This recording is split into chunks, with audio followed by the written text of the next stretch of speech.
So hello, everybody.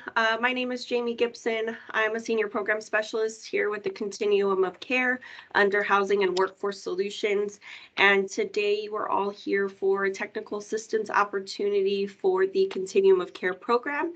And this training is specific to occupancy charges.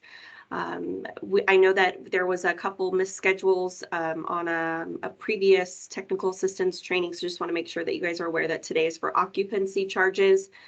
For those who may have attended the previous training, we had on housing quality standards. As I'm thinking of it, I don't recall that that information was sent out to you after the meeting. So after today, I will send the additional documents from that training as well out. And again, these documents and the recording will be posted on our Continuum of Care website, which is currently under Housing Authority's website, which is harivco.org. So you can refer back to that at a later time as well. So for today, we are going to be looking at rent, tenant rent, how that rent is being calculated, any income, assets, and reasonable rent reasonableness in relation to what the tenant is allowed to pay through either our permanent supportive housing projects and or rapid rehousing projects. So all of you on this call today are a COC program recipient of either PSH or rapid rehousing, in addition to a couple of our leasing projects that we have. So this information today will cover all of that. And a little lengthy, so I know it could be somewhat overwhelming, but please feel free to stop me at any time if you have questions. I have a couple monitors up so I can see if anybody raises their hands throughout, as well as we can take some questions at the end of today's meeting. So before we get started, does anybody have any questions right off the bat? Any concerns? If not, I will move forward. Okay. So chapter 5 for HUD is the income guidebook, which is chapter 5 for regulation. And as a definition for that is saying the determinations of program eligibility require that participants' family income be computed at the intake and annual process, and at least annually thereafter. Regulations specify the amounts to be included in the calculation of that annual income. And just for reference, this is the definition of annual income based on HUD, which annual income means all amounts, monetary or not, that go to or are on behalf of the family's head or spouse, even if they're temporarily absent, or to any other family member, or all amounts anticipated to be received from a source outside the family during the 12-month period following the annual reexamination. Annual income also means amounts derived during the 12-month period from assets to which any member of the family has access.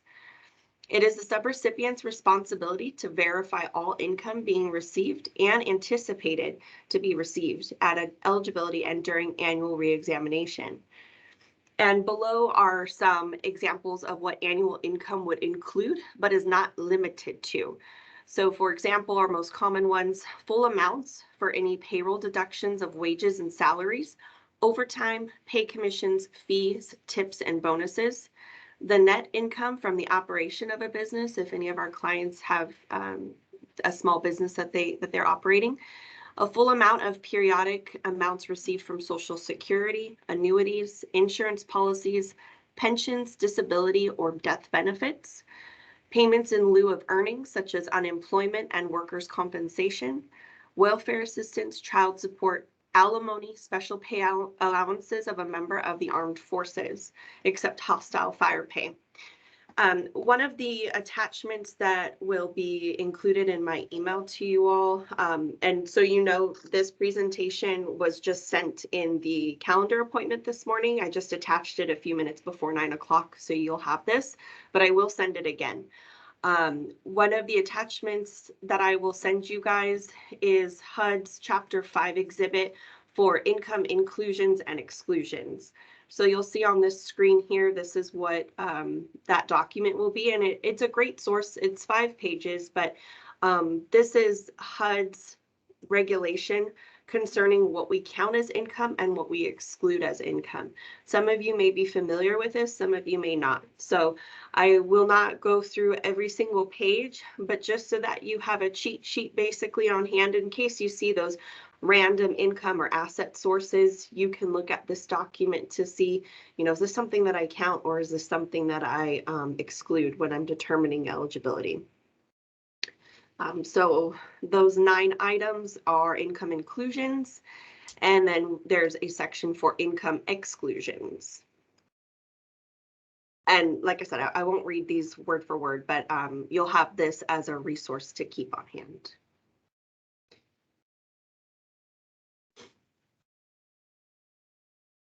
And elements of verifying income and assets.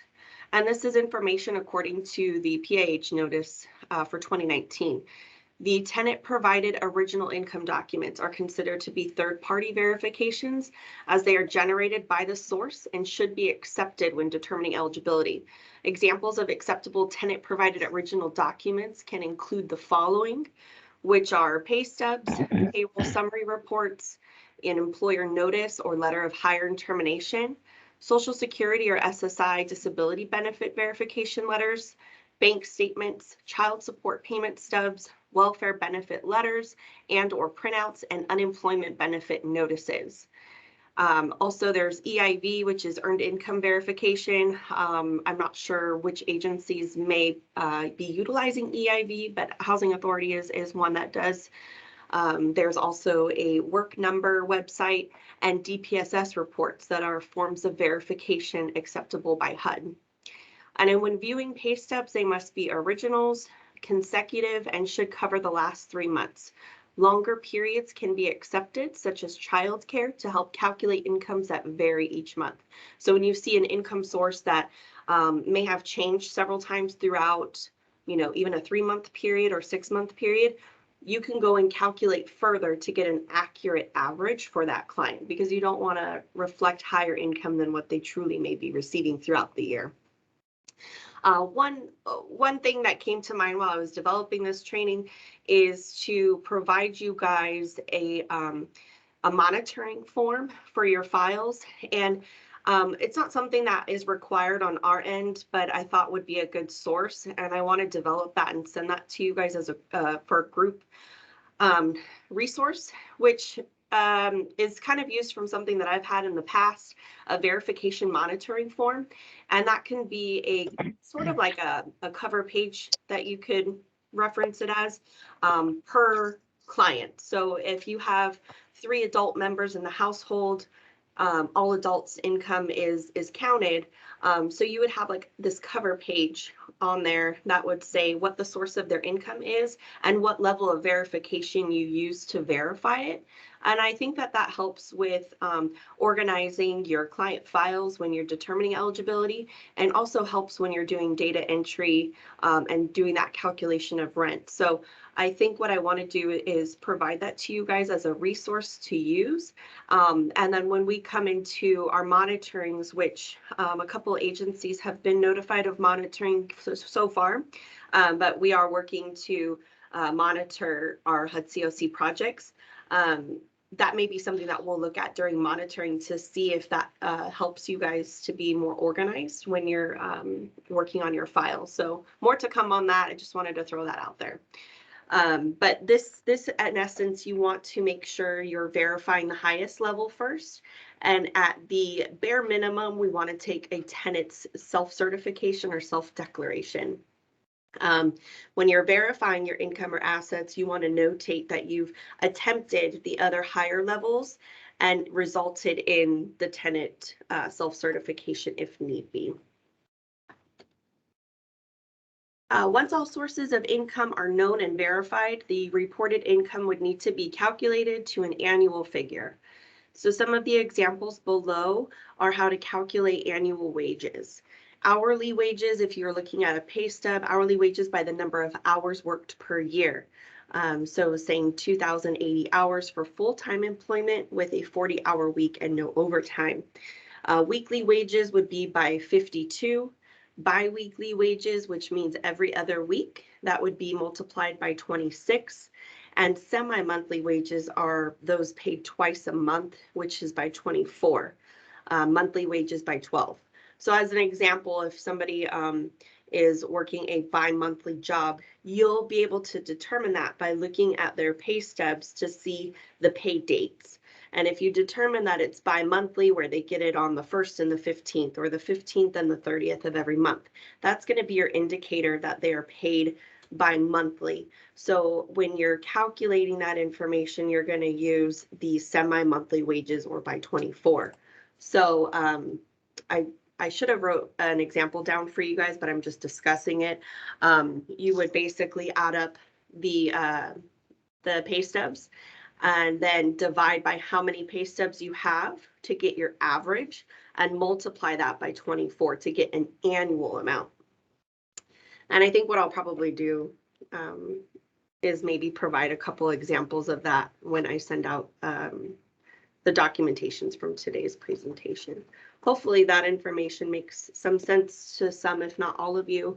But again, if you guys have questions in regards to that, let me know.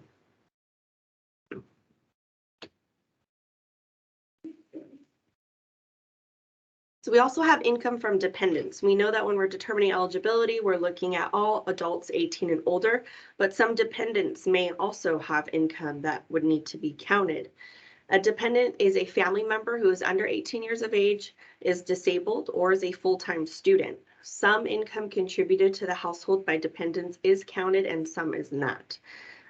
There's earned income, such as wages of minors age 17 and under, which are not counted. But benefits or other non-earned income, such as SSI of minors, are counted. So please keep those things in mind when you are determining income. Adjusted income. This would be the annual income of the members of the family residing in or intending to reside in the dwelling, less the following deductions. Excuse me. There's a $480 deduction for each dependent. There is a $400 deduction for any elderly family or disabled family. So if you have 2 elderly individuals in your household, you're only going to give one $400 elderly family allowance for that household. Another deduction would be child care expenses, disability assistance, and medical expenses. And then there's a dependent allowance. So the family receives an allowance of $480, like we just discussed, for each family member who is under 18 years of age, a person with disabilities, or a full-time student. A household, a dependent allowance would also be a household's head, spouse, foster child, or live-in aid. That actually may never be counted as a dependent. And also a full-time student is one that's carrying a full-time subject load at an institution with a degree or certificate program. The head of household or spouse cannot be coded as a full-time student.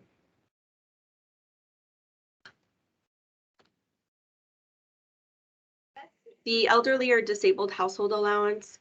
An elderly or disabled family is a family in which the head or spouse or the sole member is at least 62 years of age or a person with disabilities. Each elderly or disabled family will receive the $400 household allowance. Because this is a household allowance, each household receives only one, even if both the head and the spouse are elderly. So again, keep that in mind, that only allowances applied once. We also have child care allowances, reasonable child care expenses for the care of children, including foster children, age 12 and younger, may be deducted from annual income. If all of the following are true, which would be the care that is necessary to enable a family member to work, look for work, or further his or her education, and the expense is not reimbursed by an agency or individual outside the household. Sorry, I'm hearing some feedback. If you guys wouldn't mind making sure that you're on mute, please. Thank you. And also, if the expenses incurred to enable a family member to work do not exceed the amounts earned. And we also have medical expenses. So the medical expenses deduction is permitted only for households in which the head or spouse are at least 62 or disabled. If the household is eligible for medical expense deduction, the medical expenses of all family members may be counted. As an example, the orthodontist expenses for a child's braces may be deducted if the household is an elderly or disabled household. And to go further into that, medical expenses are expenses that are anticipated to be incurred during the 12 months during certification or reexamination, which are not covered by an outside source, such as insurance. The medical allowance is not intended to give a family an allowance equal to last year's expenses, but to anticipate regular, ongoing, and anticipated expenses during the coming year. The participant would need to provide you with receipts for all of the medical out-of-pocket expenses that were paid for during the last 12 months. A bill cannot be used unless proof is provided that the payments are being made. So going to that as an example, one thing that I've seen before in the past with files is somebody had a large medical expense and they put this on their credit card. They charged $2,000. It would be incorrect to use $2,000 as a medical expense because they did not pay for that. They put it on a credit card. So what you're wanting to see is proof that they're making payments to that loan or their credit card. And what you would use as a medical expense is the ongoing payment that they're making on the card. So maybe their minimum's only $50 a month. Then you're only going to be counting $50 a month as a medical expense and not the full $2,000. So in cases like that, please keep that in mind.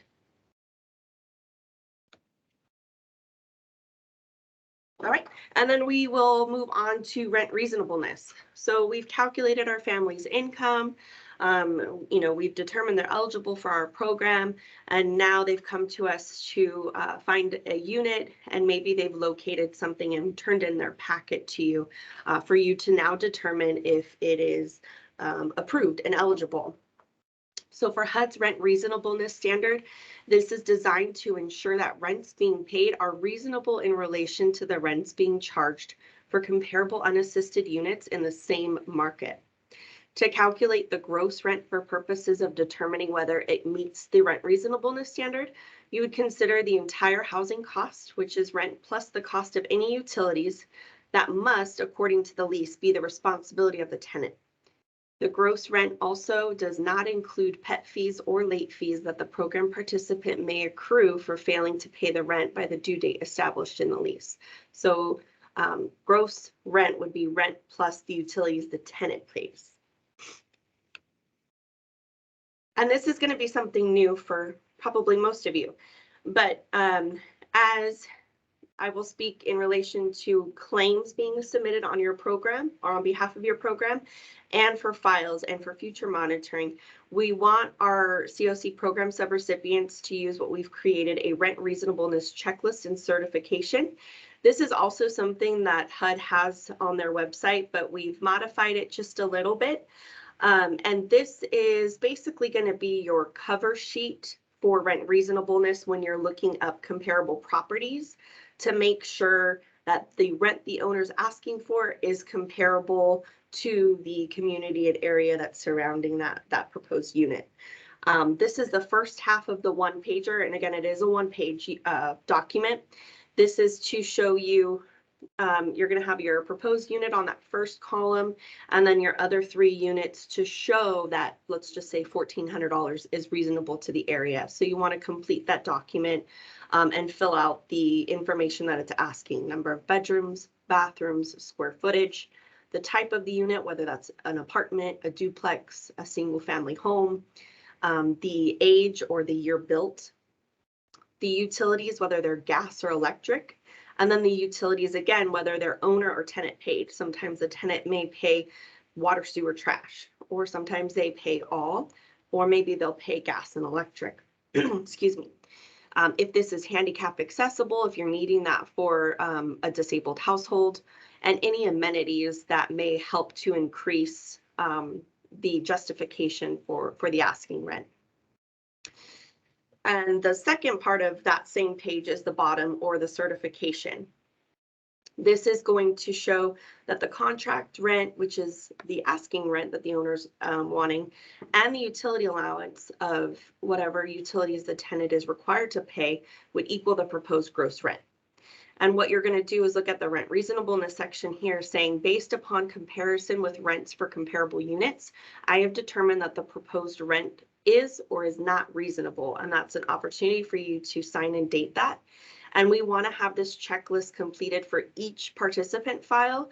And behind that will be your documentation. I'm not sure. I know Brandon Trahan from our fiscal team is on the line, but what we want to see when the claims are being submitted is an easier, more streamlined process to show that the rent is reasonable. In the past, what we're seeing claims being submitted for are just maybe 3 documents printed out. The client or the subrecipient submitted 3 things off of Zillow, and it has like the property and a bunch of information, and then maybe like the rent is at the bottom. And it's been difficult for our fiscal team to really determine if that is true proof of justifying the asking rent. So what we want is this cover page on top of those documents so that our fiscal team can easily identify the approved reasonable rent. Does anybody have any questions regarding that?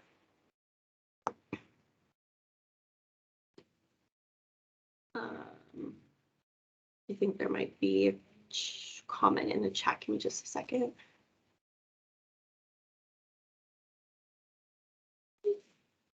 Oh, Jennifer Gonzalez, we utilize the rentometer.com site to calculate rent reasonableness. Will that no longer suffice? Jennifer, if you're not able to talk, that's okay.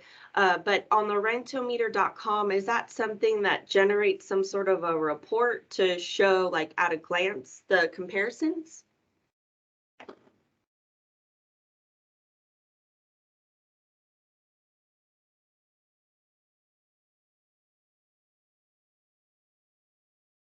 Three-page report. So, okay. So that sounds similar to what another agency uses, which generates the report. I'm going to default possibly if Brandon's still on the line. Would that still be something sufficient for us to use? It sounds like it would be similar to how the Housing Authority utilizes their 3-page report. So as far as the 3-page report, if it's essentially the same as this form, then that could work. The other thing too is that you could use that report to get the information and then complete this form as well, so that we still have it in the same format. Okay. So yeah, I think that'd be the best practice, would be to just use the information from the other report to complete this report. Thank you, Brandon. So then, Jennifer, to answer your question, if you still complete the rentometer, and then just as ongoing, so we're all consistent, just use this as your cover page. So your proof, quote unquote, is going to be that report. So hopefully that works for you guys.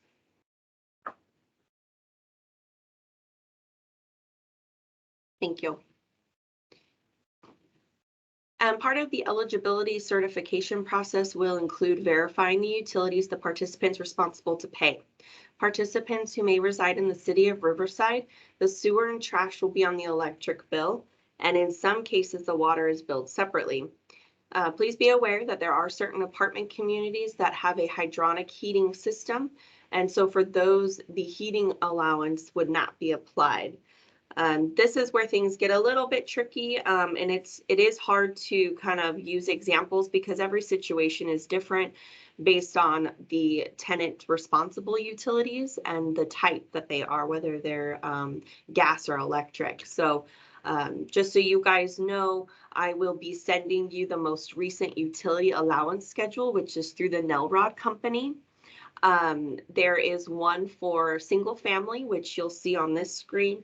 We have one for apartments, and then there's one for energy efficient apartments, which I honestly, I don't think I've ever seen one since I've used utility allowances, but there is one available. And I use these documents actually from Housing Authority's website. They do keep the most current versions online. So come July probably of this year is when the new one will be released. And that way you have this utility schedule to determine what the total utility allowance would be for the family. On these documents, you will want to include the participant's name, the unit address, and when you completed the worksheet. At the top, this is a screenshot of what one of them looks like. So up here at the top, you see a date, which is 7/1/21. That's the effective date of when this was started to be used. What we'll do is we'll be including another section for a date completed for you to indicate there. The locality, this says Housing Authority of the County of Riverside. In that box is where you're going to be able to put your client's name and the unit address. The reason why we want to make a reference to the unit address is just in case there's multiple units that the client is trying to apply for. Maybe one was not approved, so they submitted a packet for a new one. Now you have to do utility schedule for that one. So just so you can keep those separated. We want to check to ensure that the correct worksheet is being used. So again, this one is for a detached house or a manufactured house. This second one is the multifamily, or what is considered an apartment. And then this third one, you'll see here, this says energy efficient, whereas the one prior, this said standard and multifamily apartment. The other one will say energy efficient and multifamily apartment. And again, these numbers are taken from the Nelrod company, and how they do this is they take an average of the utilities for low-income housing throughout the county of Riverside. So that's why the dollar amount seems probably low to some of you. As far as like a dollar amount goes, some of you may say, well, you know, I don't pay $15 for gas or electric, I pay $100. This again is a reference of average utilities that are being paid by low-income families throughout the county as a whole. So these documents, excuse me, these documents will be provided for you so that way you can use this worksheet. What we've seen is workers will circle which one, whether it's for 1-bedroom, 2-bedroom, 3-bedroom, and then circle which of the following apply to the tenant. And again, these are for the tenant, what they're responsible to pay for. And at the bottom right of the screen, you can see that you'll indicate the dollar amount, and then they'll have a total. So that way you can see at a glance the total of what the utility allowance would be for the family.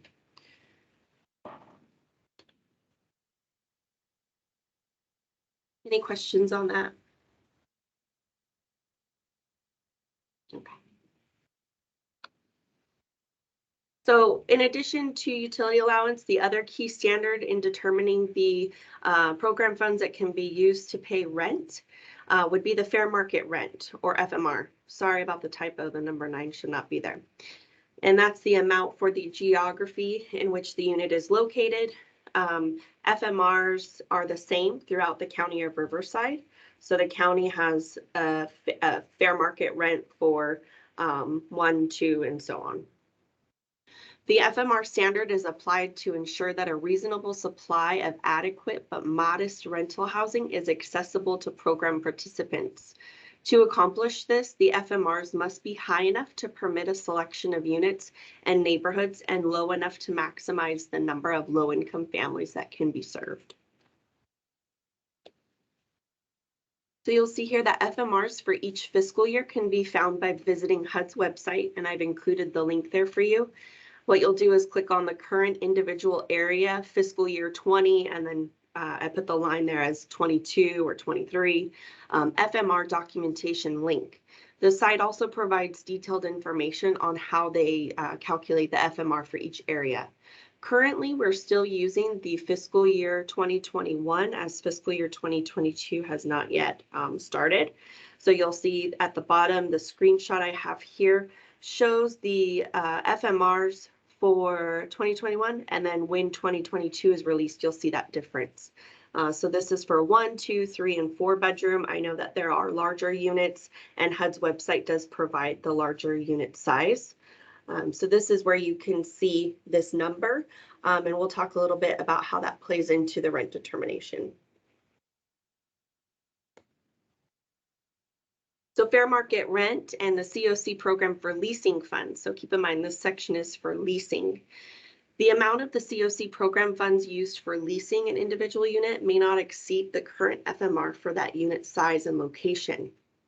For each assisted unit, we need to ensure that leasing funds do not exceed the published FMR for the geographic area, and it should be documented in the case file for each program participant assisted with leasing funds. So the gross rent, which is rent plus utilities, cannot exceed the current FMR for that unit. This is for leasing projects. Much simpler for rental assistance, which most of you have those projects, rapid rehousing or permanent supportive housing. The amount of program funds that are used for rental assistance may exceed the current FMR for that unit size and location, as long as the contract rent is reasonable. What we're saying by that is going back to our rent reasonableness, right? We check the comparable units in the area to ensure that we're not way beyond what the FMR is asking. And I have additional information in slides later on, but with the rental assistance, you can exceed that FMR.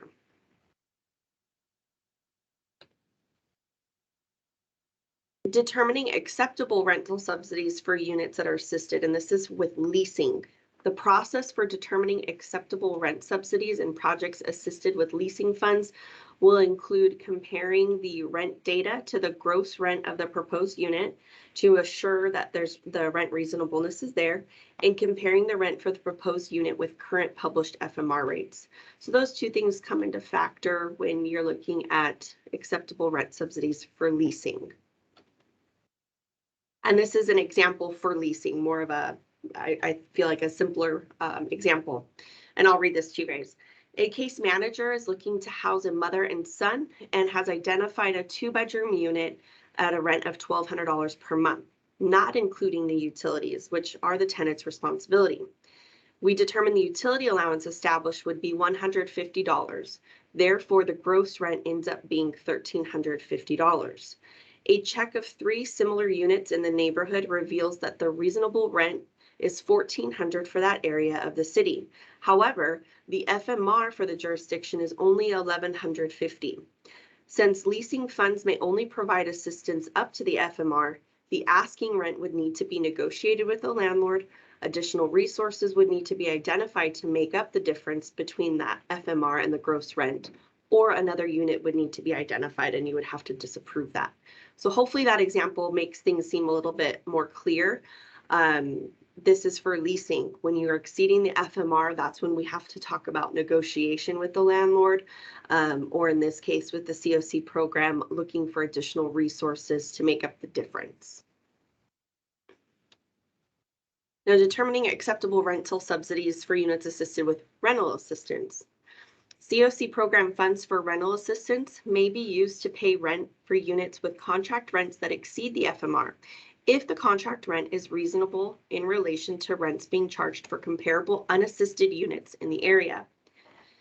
You're not required to consult the FMR when determining if a rent is acceptable for rental assistance. However, should pay attention to the FMR when deciding to approve a unit, since it does play a role in managing the overall grant funds. And I'll talk about that later on. So this is, I know some may be familiar with Section 8 and how the Housing Choice Voucher program works.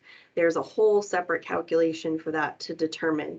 For the COC program, the payment standards and vouchers do not come into play for COC program. We're simply looking at the rent reasonableness, and we do look at the FMR, but it doesn't play a factor in saying whether we approve it or deny it. Determining the acceptable rent for rental assistance has some information for an example. If approved unit rents that are reasonable but exceed the FMR used to determine the grant award, then there may not be sufficient grant funding to support the number of program participants approved as part of the grant application. And if approved unit rents that are reasonable but are less than the FMR, then there may be a surplus of grant funds and may be able to serve additional program participants. So this is all something you have to look at when managing the overall COC program project that you have. You have to look at the total amount that's allotted for your rental assistance and determine how many of these units can we go above the FMR and how many we can't. Because you want to ensure that at the end of the grant term, you're spending the 100% of the program funds and not returning any money. That's also something that we want to look at during the process of your grant project and letting us know if you're coming up to the end of your grant and you may not be spending all of your funds, how can we look at being a little creative with the way that we're approving our rental subsidies? So these are two different items to consider when you may be way less than the FMR in the area or high above that. And that may be something that you talk with your manager or supervisor about, or even get us involved to discuss if you need assistance.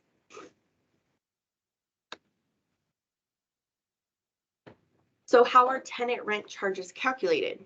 The amount of rent or occupancy charges owned by the program participant is calculated using the family's annual income less any allowable deductions.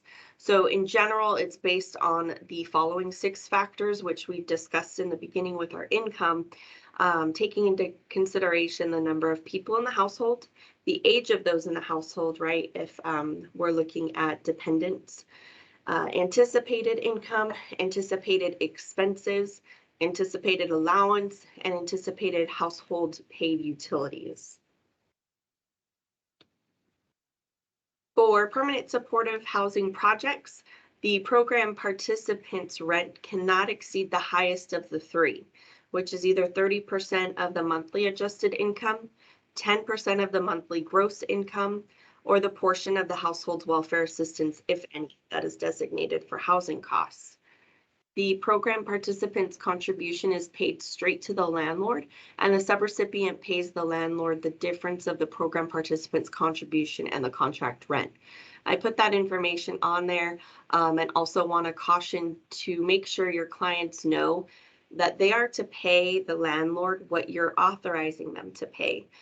There are cases, unfortunately, where landlords will go directly to the tenant and say, you know, we've increased the rent, so you need to pay me another $100 a month. And because the client may fear of getting evicted, they may pay that money directly to the owner, which we do not want to have happen. We want the clients to pay what we've authorized them to pay. And in that situation, the landlord would need to contact you to let them or let you know if they're increasing the rent. You would have to go through that process to make sure that that rent is reasonable to the area before recalculating the portions. So please make sure that your clients are aware that they are not to pay more than what you're telling them that they need to pay their landlord. In rapid rehousing projects, they're not subject to the occupancy charge and rent contribution requirements. Instead, those projects must follow their written standards for determining the amount of or percentage of rent that each participant may pay. So in regards to our COC written standards, the standards for determining the share of rent and utility costs that each program participant must pay, if any, will be based on the following guidelines. The maximum amount of rent that a participant will pay, of course, would be up to 100% of the rental amount, and that is taking into consideration household income. The maximum percentage of income paid by participants towards rent at program completion shall be no more than 50%. However, in certain circumstances, on a case-by-case basis, there may be participants whose rental share may exceed 50% based on their financial circumstance. So just in general, what we're saying is the goal will be that participants generally pay no more than 50% of their income in rent. The highest of the mentioned three amounts, which we discussed, were the 30%, the 10%, or welfare assistance, if any, is considered the family's total tenant payment. The family will pay at least this amount toward the unit gross rent, which is rent plus utilities. The family share is the portion of rent and utilities paid by the family. The family share will be higher than the total tenant payment if the family's rent is prorated or the family leases a unit with a gross rent above the payment standard. What we mean by prorated would be somebody who has undocumented family members. So if, say, for example, mother is undocumented, but her 3 children are all citizens, that would be considered a prorated family. And when there's a proration, their portion tends to be a little higher than someone else who does not have undocumented members in the household. And these are a couple examples of calculating the total tenant payment of the three that we talked about: the 30% of the monthly adjusted income, the 10% minimum rent, and then welfare rent if the family has that. So these are small examples, and again, it's easier for me to discuss the examples that you all have on your cases when those arise. A few of you have reached out to me, so we've been able to discuss those, and I can give you reference. And my contact information is in the presentation, so if you have follow-up questions, you can always reach out as well.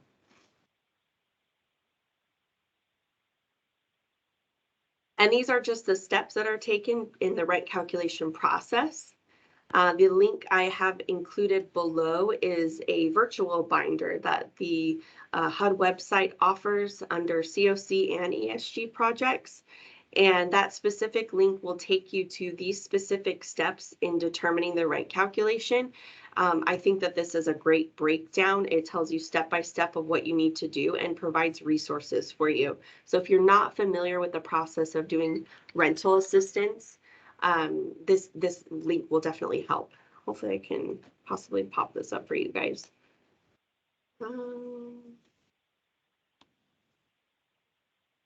Let me stop sharing for a second, and I'm going to share with you guys another screen.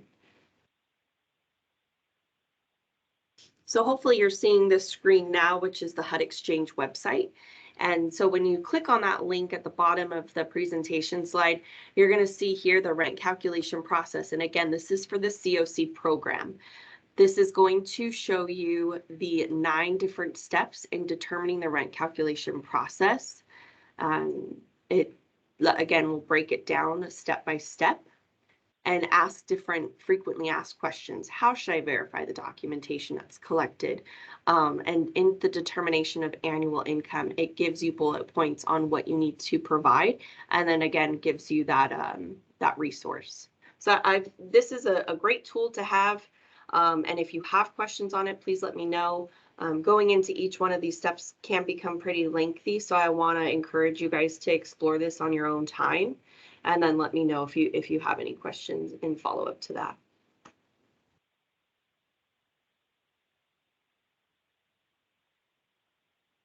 Becky, you were asking about this is different for leasing projects, correct? For rent calculation? Maybe you asked the question when I was talking about something else. I just want to make sure.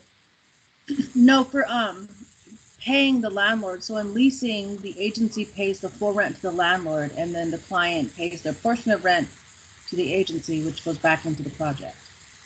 Yes. Yes, you were correct.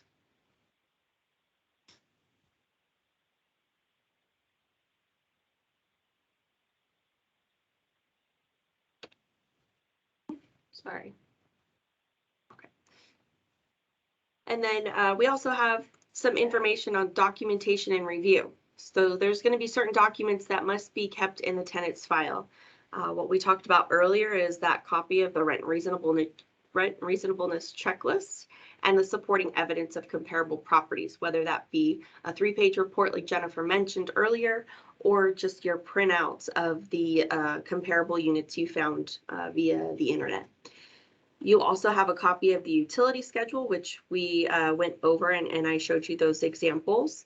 And then all pieces of supporting evidence used to calculate rent or occupancy charges, which include the anticipated income, anticipated expenses, the rental calculation, any notes regarding deviations and special circumstances, or what we may call reasonable accommodations, and then signed consent forms authorizing the agency to verify the eligibility, income, assets, expenses, and deductions.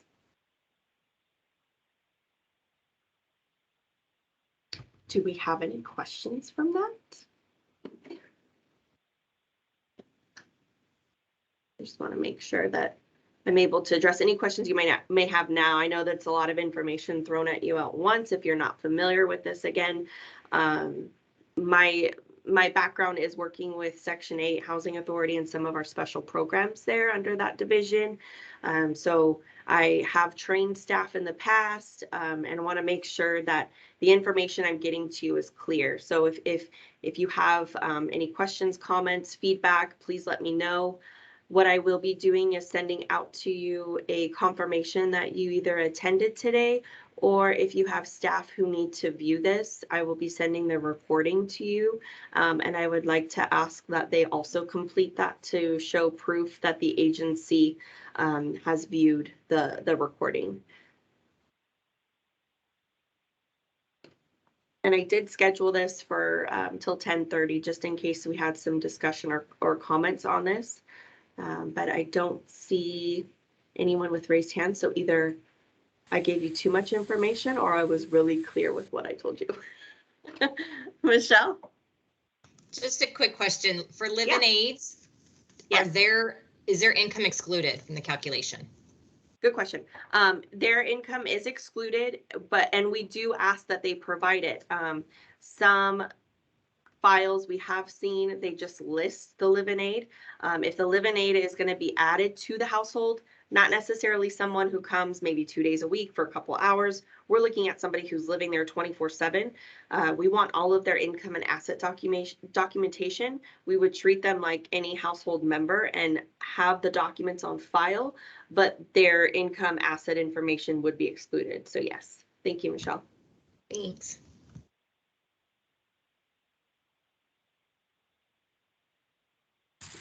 I have a quick question about FMR. Oh, sure. Go ahead, Becky. We had met with Brandon, and he had we had been given some guidance that the we could utilize, if needed, the FMR rates for the calendar year that we're in, which would mean like as of January we can use 2022 FMR rates. Gotcha. And you know, to be honest with you, I may have to give you some more clarity on that. A lot of the resources we used are based off of housing authorities programs. And yeah, just because it's so high. So I had a call with him. Rents are so high and it's so hard to find anything. So yeah, and I mean, I would like to say that, you know, you are correct. We should be using that. But I don't want to quote just yet unless Brandon was able to reference some sort of regulation. And I don't like saying that I have to reference that, but let me get additional clarity on that for you, Becky, just so that I can make sure I'm correct. okay, thank you. Sure, no problem.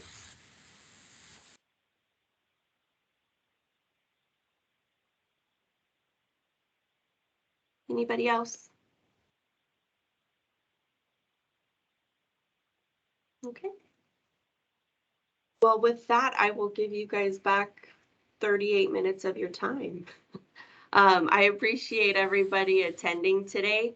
I, again, will send the program materials. I will send this documentation, and then I will also be posting the recording on our website, which again would be under harivco.org. You'll see at the top left, there's a section to select the continuum of care. And under that, you'll see our funded programs. So we'll have that recording there for you all, in addition to the housing quality standards that we did. So with that, I thank you all for your time and happy Thursday. We'll talk to you later. Bye-bye. Yeah. No problem.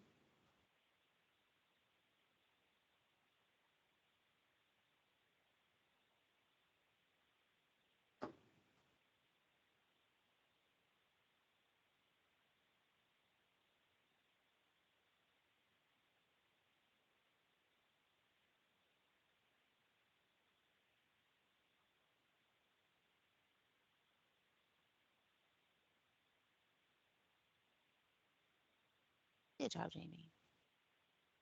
Oh, thank you. Jamie, good job. Thank you. I appreciate it. I, Are you stopping the recording? Oh, yeah. question. Thanks, Natalis.